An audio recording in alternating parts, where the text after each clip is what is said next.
live from our studio in Atlanta, Georgia, this is the A1 Trading Daily Show.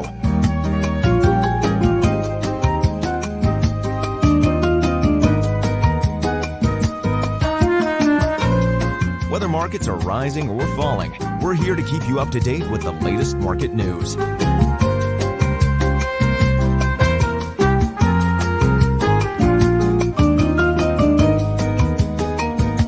Join us as we trade currencies, commodities, and indices live, Monday through Friday.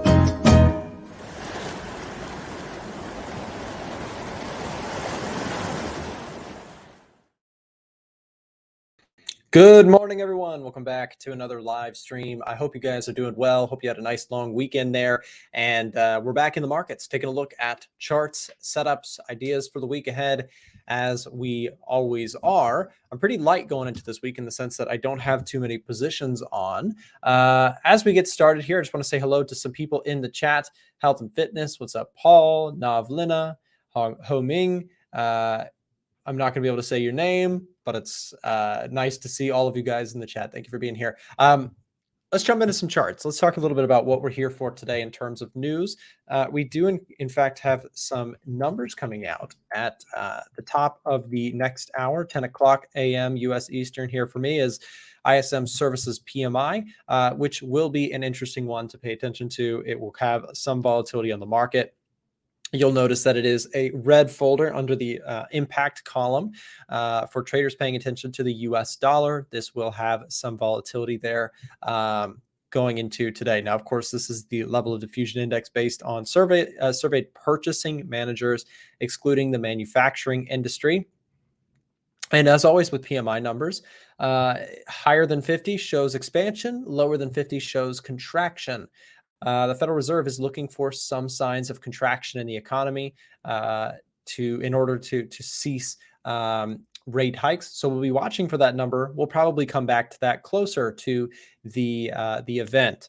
We've got a lot of charts to talk about, guys. And as we get started, do me a favor. Which charts would you guys like me to pay attention to most today? In the chat right now, if you're here with me live, comment which ones you'd like me to look at, whether it's gold or indices or currency pairs, whatever you'd like me to look at. I'm happy to take a look at here for you as we get started.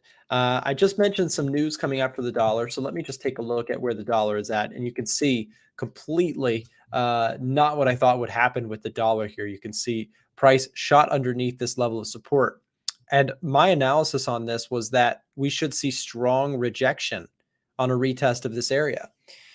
And sure enough, not the case, right? Markets got started here and screamed higher. Now I don't have any positions on the dollar specifically, but this is just some weird price action that we've been seeing going on with the dollar. I haven't really been trading the US dollar pairs very much, but you'll notice that again, the dollar had a pretty steep decline off of the highs, showed signs of exhaustion, but then again, renewed the bullish case, broke clean through levels of resistance and has just continued to go up. It's just been a really strong couple weeks for the USD.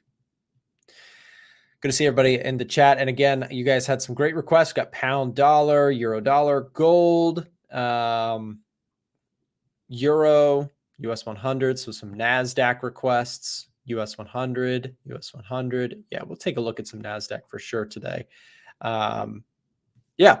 So in terms of the dollar, how high does this thing want to go before it rolls over? Well, again, I think that's a wrong problem. That's a wrong question to be asking.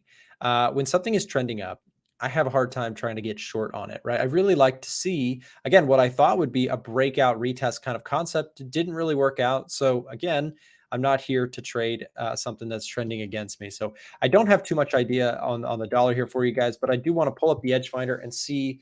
You know, we've got a lot of assets on this list here. This is, of course, our watch list tab. This is giving us signals for all of the different indices, assets, commodities, currency pairs all at once.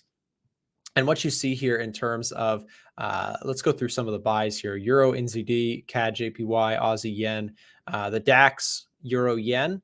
I'd like to take a look at some of these pairs and see if there's anything of interest there. On the currency pair side, and again, JP225, how's that Nikkei looking? That the Japanese stock market, JP225, has just been a monster recently. Look at that. Yet again, breaking higher. I would actually be interested. I don't trade it very often, but I would actually be interested in trading the Japanese stock market on a pullback if I got it here. It's an interesting one to watch out for going into this week. Speaking of indices, let's take a look also at that NASDAQ 100 real quick. So, of course, this is the U.S. Tech 100, US 100, NAS 100, the NASDAQ. It's all the same thing. It's just trading the NASDAQ composite index. And recently, you can see that, again, it's been on fire. Today, market's opening up and already shooting higher. You can see here's a 5-minute chart. We just saw some explosion to the upside. Stocks just cannot seem to stop. It's awesome. I mean, for those of you who have also been long biased on the indices, it's been a really solid couple weeks here. We've caught a lot of this action inside of the VIP group, which has been awesome to see. I'm now looking. I'm no longer in my trades. I've taken profits on some of my NASDAQ positions. However, I'm looking for pullbacks this week. If we can get pullbacks, this is, of course, an interesting trade idea for me, watching for, a possible retest to 4220. Yes, it seems far away, but again, when the S&P or the NASDAQ, if any of these indices get moving, they can really move quick. So I'm looking for pullbacks this week. If we do get them, that might be an opportunity, in my opinion, to look for longs. We'll see if that comes into play. Same thing with the NASDAQ. I'm looking for pullbacks, trying to watch this one patiently, as yes, it's so strong, but I'm not willing to chase. So I'm looking for pullbacks. If we can get something like this on the NASDAQ, I'll be looking for pullback long continuations. People are asking about gold in the chat. Let's pull up gold here for a moment. So here's the price action update on gold. Still not enough decision here for me to take trades. And what I mean by that is we're looking at a 4-hour chart right now, guys. If you are trading this thing on the lower time frames, I want you to just pause for a second and pay attention to this chart here, because this chart tells us a big story when we talk about this gold position or this gold price action. We've got 1940, guys. For the bulls out there, 1940 is your string, your strength area, right? Your stronghold of a spot, your defensive area, right? Your line in the sand.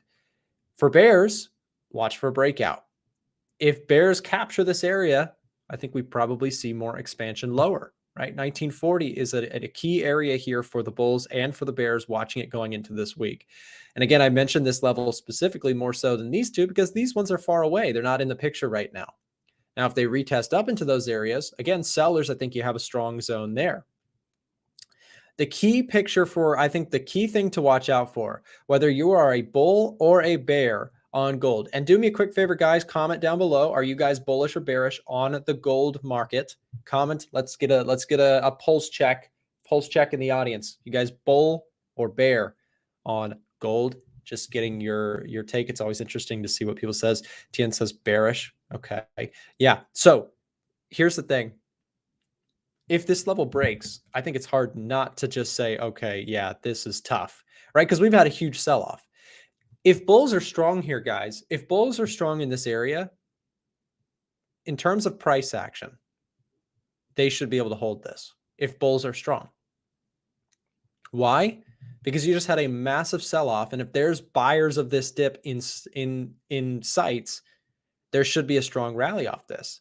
If there's not, if buyers are just not strong enough to hold this area, which should be a clear area of support, if that level breaks out, sellers are very strong, right? That's a clear, in my book, that would be a clear point where sellers are shown to be much stronger than bulls. So be so careful. If we see breakouts underneath, I think we continue, right? Again, this is just reading price action. Some of you guys know I have been bullish on gold recently, but I've kind of paused that last few weeks. And it's just been because, again, I was bullish back up here. I caught a trade. I've gone over this several times, but I caught some upside there, trailed out for a profit, bought again, took a loss on this candle, and haven't traded it since on the long side. And I'm glad that I haven't, because I've kind of avoided all this struggle recently. And again, for the bulls out there, what do we need to see for something to change? I mentioned it last week. We started tapping up against this 1980 level, and I said, hey, if this breaks out, bull is on. Didn't see it though. We saw a massive rejection. Sellers were very strong. The dollar strength came right back in and has persisted since. So for those of you guys who are watching gold going into this week, again, number one thing is watch this 1940 level. If 1940 breaks, I think sellers are in control. Okay. Where does it go from there? If it breaks out, let's think ahead. Let's look at this chart. We got to look left. It's pretty obvious, right? It's pretty obvious where extremes could go if sellers get really strong. If sellers get really strong, your next major level of support is not till 1820, right? Look at what happened at 1820 previously. You had major buying, right? But if this level starts breaking and a trend continues to the downside, there's really no clear distinction until you get down to 1820, which is a ways away. Now, again, I've been bullish on gold. So you might say, well, Nick, you were bullish and now you're bearish. Well, I'm not really bearish. I'm not looking to short this thing. I'm just saying that there's no sign for me to get in right now on the bullish side. I like the bullish side because, for several reasons, but one of the big reasons is that I think the Federal Reserve is at some point here this year going to become much more dovish than it has been. It's been so hawkish the last year or so. I think that that's coming to a close. And with that close, I think that that really gives a lift off to gold, as it has done for a while. But now that story is, has been paused. Some hawkishness has resumed. And again, for me as a bull on gold, I would need to see price action to show confirmation. For the bulls out there, like I said, I'm bullish if we start breaking back above 1980. Until then, there's nothing really here for me to do when talking about gold. Okay. So that's where we're at with gold. I want to show you guys something also. Here's your smart money tracker. Let's take a look at what smart money has been up to with the gold market. Have they been buying? Have they been selling? Let's make sure we refresh the data, and we're going to take a close look at the latest. If you're watching gold with me here this week, here's the latest. There's been an increase in shorts. I'm sorry, a decrease in shorts and a slight increase in longs. So despite price action looking bearish, big money is still bullish. Okay. We've talked about this for a while. Big money is still net bullish on gold at a pretty substantial rate. 77.73% of the futures contracts traded on the COT report by institutional traders, the non-commercials, the large speculators, they're long on gold. They're buying this dip. Okay. But they have longer term horizons than perhaps day traders and short-term swing traders out there. So we have to be careful that you're not buying into a downtrend, even though big money is buying into a downtrend right now on the lower time frames. The higher time frames still look pretty bullish. Regardless, what we see here is, guys, if we're looking at COT data, gold is still very much bought by institutional money. Okay. And of course, we can open it up to all the different assets on this page. We can see the COT reports. Guys, whatever you're trading right now, look at this COT report data. Okay. Take a look at whatever you're looking at. Are you looking at the Japanese yen, the S&P? Are you trading CAD, CHF? Doesn't matter, but pull it up for yourself or look closely at this and you'll see where institutional money is positioned on the things that you might be trading yourself. Also, if you guys want access to the smart money tracker, if you want access to all of this data, you guys can get access to the software yourself. My company, A1 Trading, we build software tools for traders. This is what we do. This is what we specialize in. We build trading tools that are meant to be simple to use, but benefit traders tremendously. We have a lot of people who are using this software and a lot of support for this project that we've been doing. If you guys want access to the EDGEFINDER for the best price of the summer, we're doing something pretty special right now. We've got a sale going on and we don't do these sort of sales very often. We've got a really cool offer. You can get access to all of our MetaTrader indicators, scanners, robots, as well as the EDGEFINDER. Check it out on the screen right now. You got the summer software sale option that we've got going on right now. So you get access to the EDGEFINDER Pro, which includes all of the features, the smart money tracker, the retail sentiment tab, economic data for fundamental traders, the watch list tab, which gives you signals and indicators. You're going to save $840. We're doing a temporary price cut on the software. If you've been thinking about getting access to the EDGEFINDER, this is the best chance you're going to get for several months going forward. I do not know when we're going to do a sale this big, but check this out. We're doing this only for a limited number of people. And if you guys would like access to this sale, there's a link being dropped in the chat right now. Click this link. Once you click this link, you're going to be taken to a chat room. I'll show you what it looks like. Check this out. So once you click that link, it's going to open up a conversation starting point where you can have a direct conversation with one of our support reps. If it would load, I'm not sure why there it is. Okay. So click this link. It's going to open up something like this, right? Click chat now and click tell me about the summer sale offer. This is, again, a first come, first serve basis. If you've been thinking about getting access to the Edge Finder, if you're a regular follower, a fan of the channel, fan of the show, do not miss out on this sale offer. Again, you'll get access for a savings of $850 before the price goes back up at the end of this sale. So do not miss it. Check it out. And yeah, there you go. Click that link. It's just been dropped in the chat for you there. So COT data. While we're looking at COT data, let's bring in Frank. Frank has been actually, right before we do bring in Frank, sorry, I jinxed you. Right before we bring in Frank, we're going to just run a quick break, thank our sponsors here, and then after that, Frank will join us. We'll go over some more COT data. I have a couple cool things I want to show you, and I'm sure Frank has some things as well. Check this out.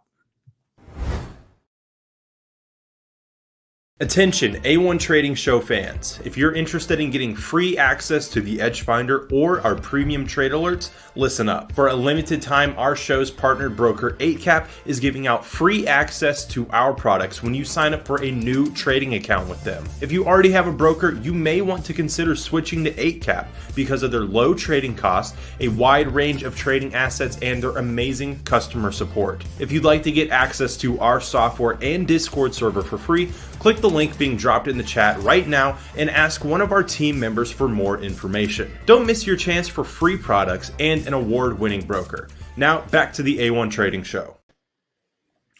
All right, and we are back now with the one and only. What's up, Frank? Hey, how's it going? Hey, Frank, COT data. We were talking about this a little bit before the show. Did you see gold? I did, yeah. So smart money's getting gradually longer on this at the same time, continuing to short the indices, and dollars mixed. They're buying up the dollar, but at a much slower pace, which is interesting because if you look at the charts, gold is bearish looking, dollars kind of strong. And the S&P and the NASDAQ are both very strong. So kind of what's so interesting, Frank, is you just mentioned something I want to point out. So if we take a look at SPX and gold, so I've just isolated our focus here. We're looking at the S&P 500 and gold. So Frank, you just pointed out that gold this week was trading lower, or I'm sorry, this past week was trading lower, yet institutional money was actually buying. But then the exact opposite happened on the S&P. You had the S&P traded up like a lot last week, and yet institutional money actually built a bigger position short. We can see that in the change long and change short. So again, gold, increase in long, decrease in short. S&P, decrease in long, increase in short. Very interesting, sort of contrary, and not usually what we see, right, Frank? I mean, usually when we see COT day, we see kind of confirm the move that happened in the past week. This is a very different situation, I guess. Well, I think they're buying into this move to where we'll see an eventual, change in direction. What we could be experiencing is a melt up, which is pretty concerning for, in regarding stocks, a melt up. So something kind of to look out for. The S&P behind the yen is almost like the most shorted asset on the smart money tracker, which is not a good look. And to see price going up and up is pretty concerning. So yeah, it definitely is. It's a crazy kind of move to see the S&P rallying so strong, and yet institutional money is very, very short proportionally wise.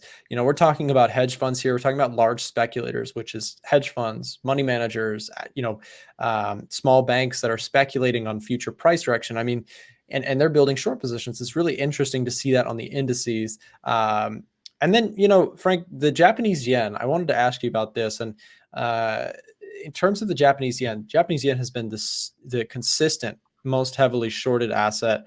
And we even saw a tick up in shorts this past week. What do you take of that on the yen? Are you shorting the yen still? Do you have any trades that you're looking at for yen pairs? Yeah, I'm still short yen. Smart money is still obviously short, although they bought both long and short contracts. You can definitely tell that it's net short overall. Right now I have gold up, but let me flip over to dollar yen. So this one's tricky because it follows the yield curves a lot. But what I've got drawn here is a channel which I think could likely complete at some point, maybe this week or next week. As yields keep going up, so will this pair. But yeah, the dollar is, I would say, getting stronger because people are more leaning towards like interest rates staying where they are for a while. So I think the concern is no longer a hike, but I think now they're expecting a longer time frame to hold at these interest rates because of NFP last week. And even though unemployment saw a rise, we're seeing like robust jobs growth. But other than that, like the yen continues to be bearish, mainly because of the dovish BOJ, who's just not really trying to focus on currency strength, but the economy itself. So keeping interest rates low, well, actually negative, and not planning on doing anything with that for the next year or so. So yeah, dollar yen looks bullish to me. Basically, any yen pair, I think, has a bias against the yen. So CAD yen, I think smart money's buying up CAD too. Just basically everything going against Ken or the yen right now.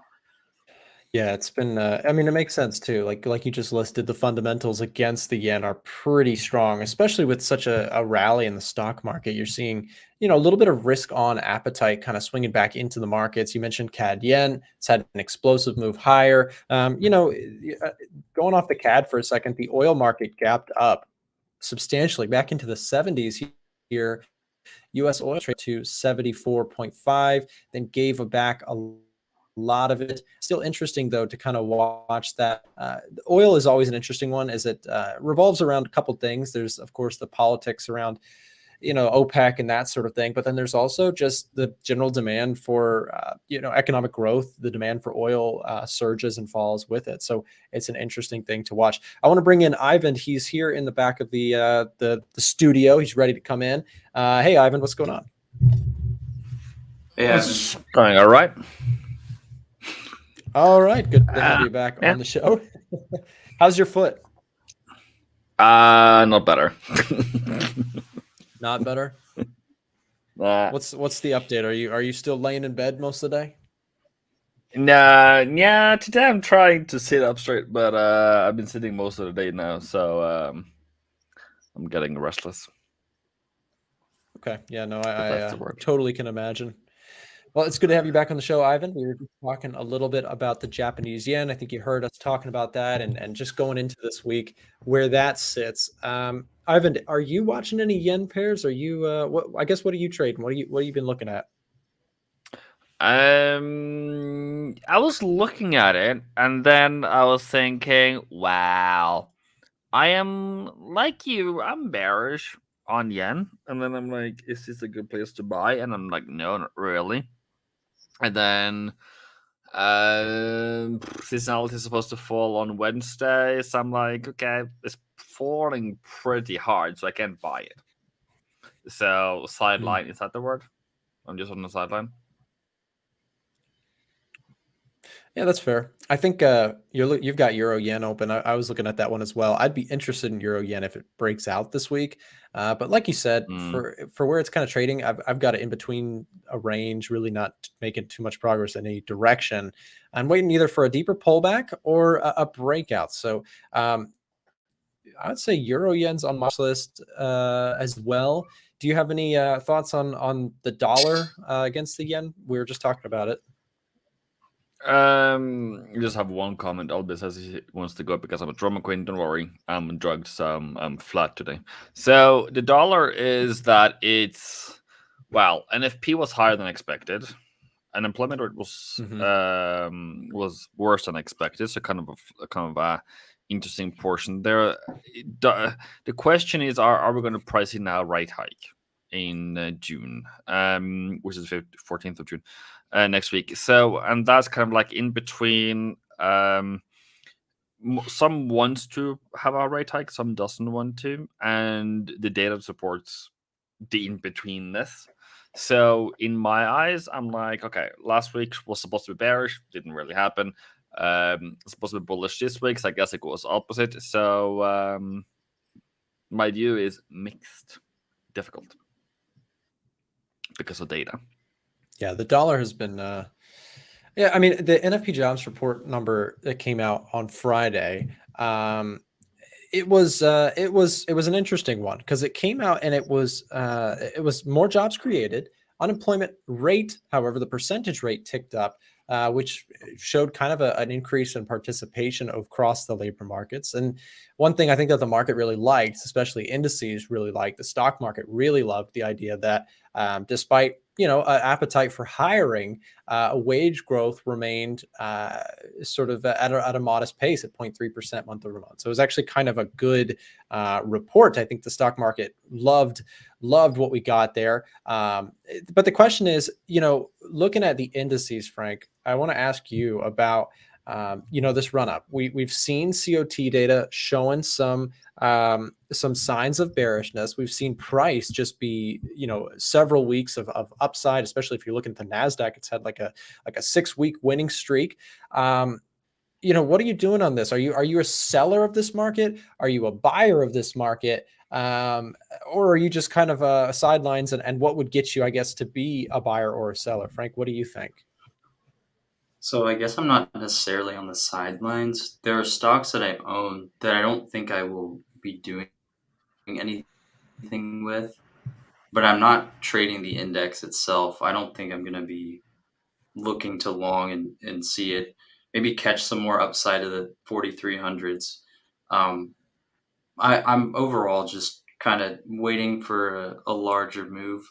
I'm going to hold what I have, but when it comes to like Forex trading the indices, I don't see much going on, especially with smart money. I don't want to go against them because for the past handful of weeks, they've been doing this, buy or shorting into this sort of rise in price, which is why I'm starting to think it looks like a melt up is these extreme runs higher on both the S&P and the NASDAQ.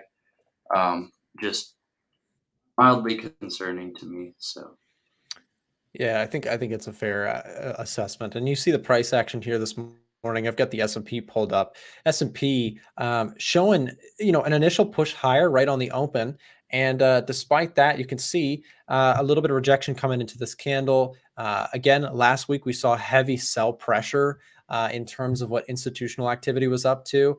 I think it's probably due for some profit taking, probably some pullback, especially when we kind of, we look at what's in front of us. June 14th, we have another Fed meeting. And yeah, I mean, we've got news here, guys, too. Let me make sure I don't miss this. We've got 30 seconds before we have our news of the day, which is ISM Services PMI. We'll see if this is impactful to the market. Let me not forget this. Thank you, Chandler, for the reminder in the chat. Appreciate you on that one. Let's just pull up some charts really quick while we watch to see if there's anything market moving on ISM services. We of course had manufacturing last time. Let's get our breaking news here.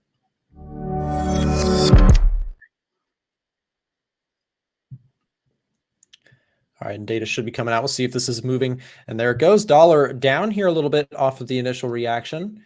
Let's see. Euro up, dollar down. Again? I am. It's my crutch. I can't leave it, Ivan. I can't leave it. You can. There is greener grass out there, bro. I don't believe it. I can't believe it. I'm just kidding. I'm sure there is. Okay, so numbers actually came out. 50.3 compared to forecast at 52.6.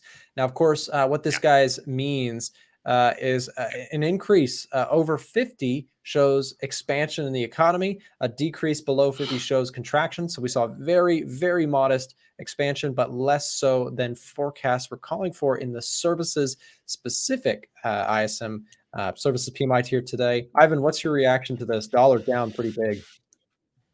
Yeah. I don't know. Good. Yeah. Dollar bearish. What? It's good. Well, it shows weakness. It shows that we actually, what we're pricing right now, what we're seeing is a bit bigger move than the news itself, because this was the last piece. Are we going to go one rate hike or not? And I think most of the market will not price it no a rate hike for June, because if it was more than expected, that is like, okay, we need to have lower interest rates. So I guess that's why we have the large reaction to the market. Yeah, again, this coming off the back of NFP, which was a really strong, case for potential pause, potential slower recession. This coming in addition to that just shows, like you said, probably some added confidence that a hold is more likely going into what we just said about the June 14th meeting.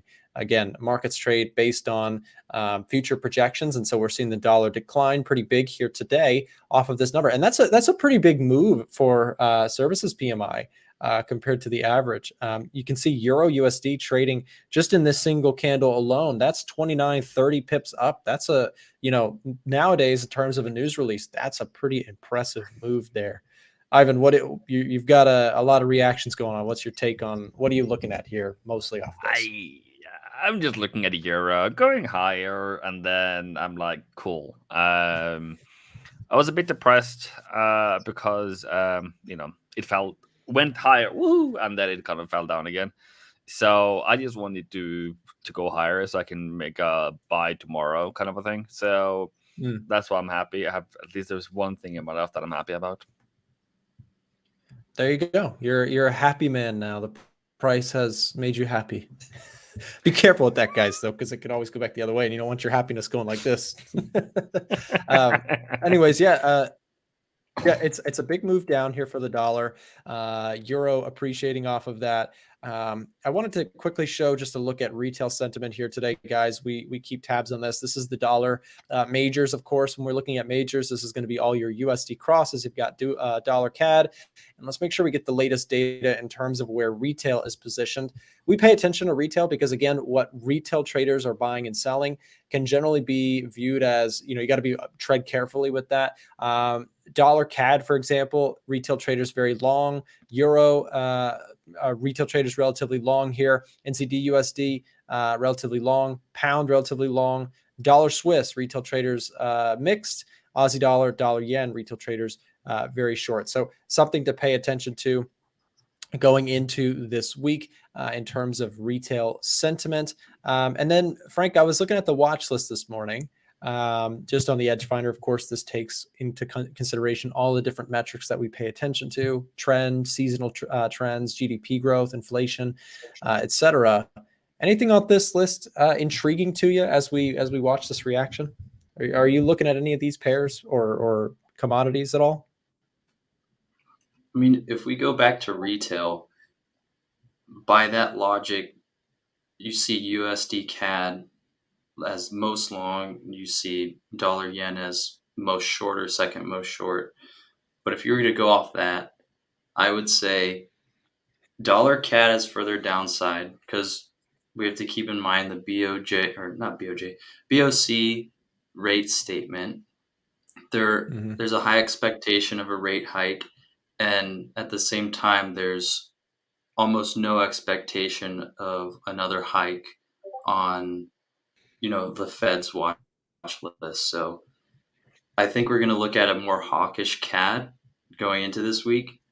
And at the same time, I do see higher highs for UJ that we talked about earlier, just because dollar's mixed overall. Smart money's mixed. Retail's heavily biased one side or the other on this pair. So I'm looking at higher moves on, I guess, the dollar in general, but when it comes to dollar CAD, I think this week's I'm gonna have to give it to the CAD. I was going to ask about this dollar yen. Is dollar yen, is there some buying opportunity on this dip today, or do you think do you leave it? I mean, one thing I will say that's kind of impressive is if you draw sort of your trend line here across, this dollar yen was able to break higher, though it did in fact kind of hit up against a level of resistance here. Sellers coming in strong here this morning. Of course, this is off the news, so price rejected this area, and that's a pretty substantial drop. I mean, you've got now at this point dollar yen dropping in this single candle here 86.5. That's an impressive drop there. So is there a buying opportunity here, Frank? What do you think? I mean, or do you kind of watch and let the dust settle a little bit? I think, yeah, I mean, at some point, obviously, there will be a buying opportunity, but, to say when is tough. It's just such a slow mover overall. It hit these lows in April and have been working its way back up to the top of this trend line. I mean, maybe if it came down to 137s, the high 137s, somewhere around there, it could be a buying opportunity. If this candle persists, if we see that hammer candle close out like that, I don't know if I would want to be buying right away. I'd probably look for a decent pullback where there was a supply and demand zone before. So overall, I'm not too sure. I have no trades open this morning, so I'm still kind of looking around, looking at what to do. I would say maybe just because of yen, I would be long this pair. I have a long bias, just have no entry yet, and I would probably try to look for longs on CAD. So for this pair specifically, I would say high 137s. Fair enough. And I want to ask you guys too about gold. I'll come to you, Ivan, in just a second. I want to show you this in terms of gold's price action this morning. We see gold trading off of these lows. We talked about this at the beginning of the stream. Key decision point, I think, for a lot of bulls out there was this 1940 mark. And as we got started today with the stream, I mentioned, bull it's a binary kind of situation in my view. Was either 1940 holds and we have room back up, or if it breaks, we have a big push down. And we didn't get the break. I mean, this is a pretty impressive hold from the bulls here, despite kind of being in what I would consider on the 4-hour chart to be kind of down trend. Right, you had pressure down, resistance held last week in 1980 on NFP volatility. We in fact saw gold give it all back, all those gains washed away. But now today, trading off of those 1940 levels very nicely. I'm not personally, when I look at gold, I mentioned this earlier, I'm sticking true to my idea here. I'm not really convinced of gold being super bullish until we get a clean break above 1980. I think 1980, as I mentioned, was a major headwind on Friday when we saw NFP numbers just smoke gold, right? Sold it off hard. Again, after fears about the economy were really washed away in the short term, a lot of people very confident off those jobs numbers. The question now will be, do we have the steam here to actually get back above that 1980 mark? Because again, 1980 was such a sell zone for bears. It would be interesting to see a breakout above, in which case I'd probably actually be looking to get long myself gold, as I was looking to do last week. We just never got the breakout, so I wasn't able to catch any upside. So that's my take on gold.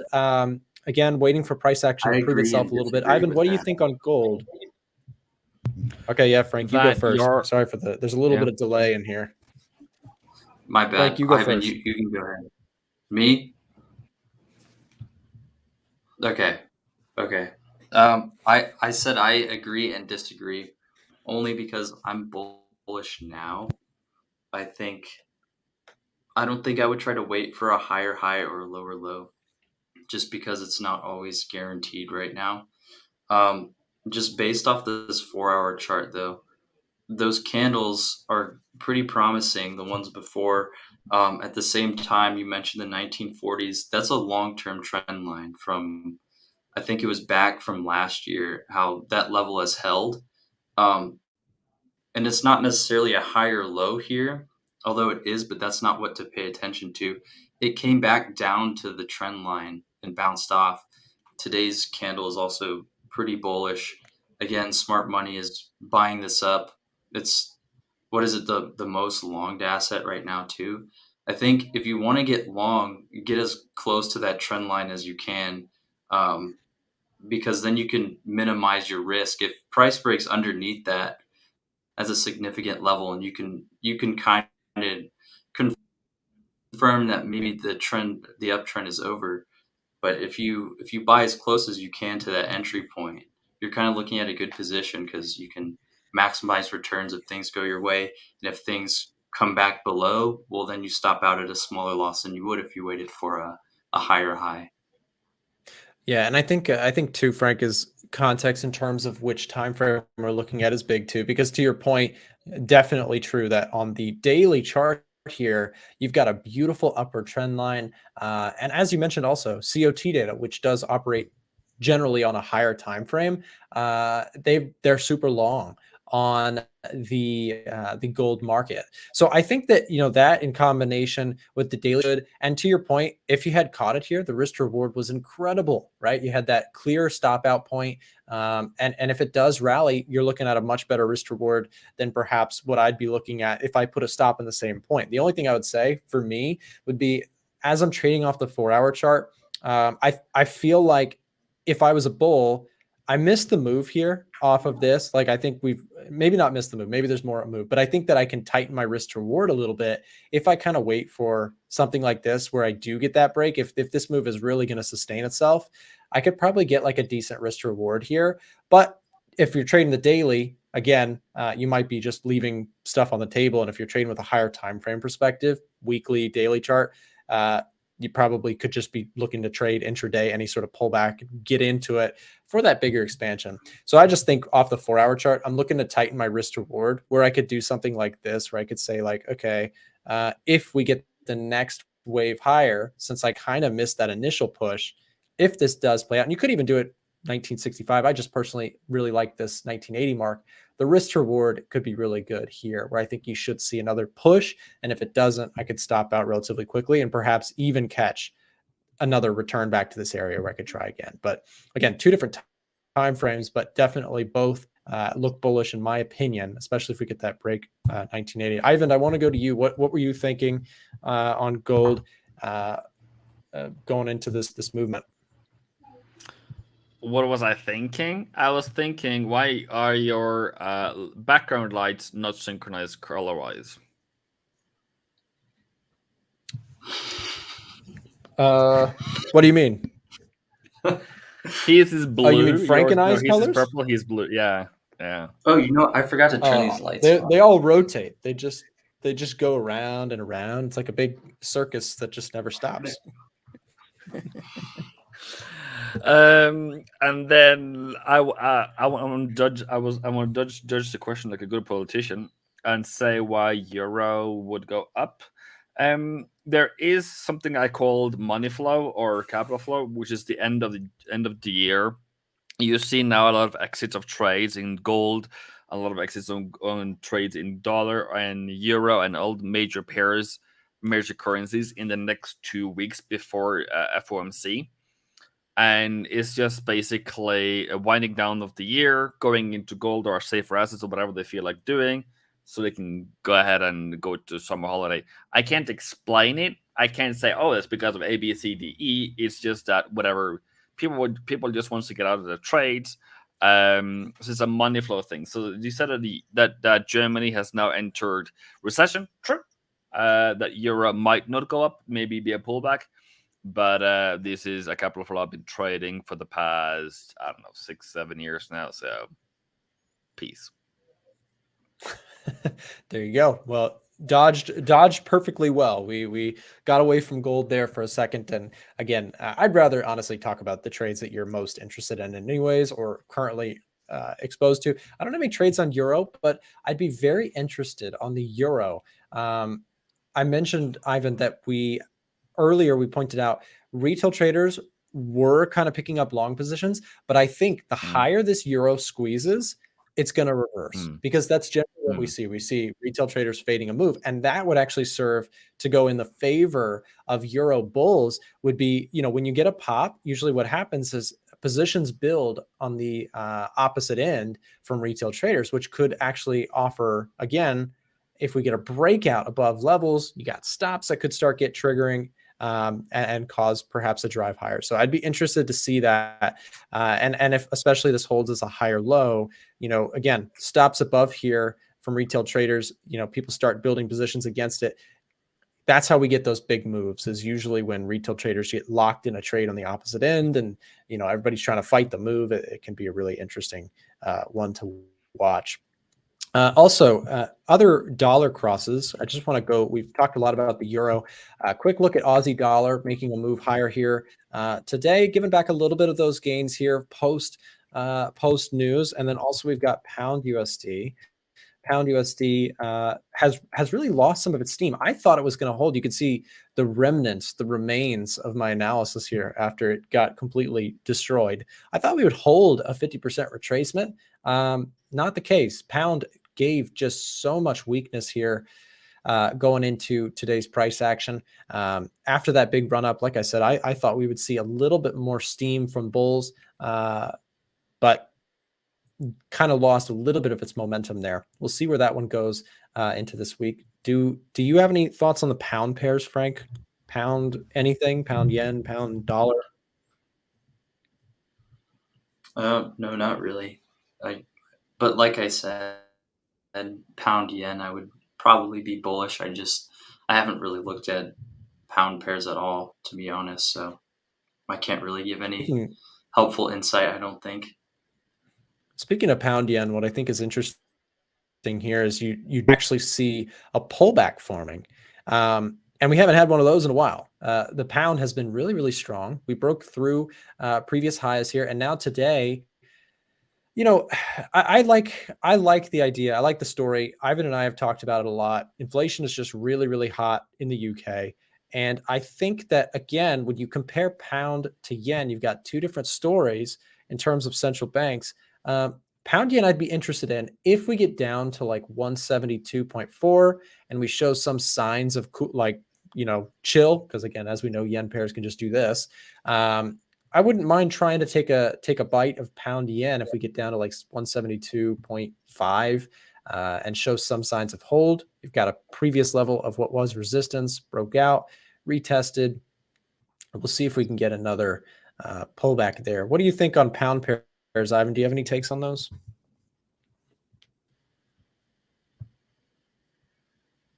Oh, I think you're muted.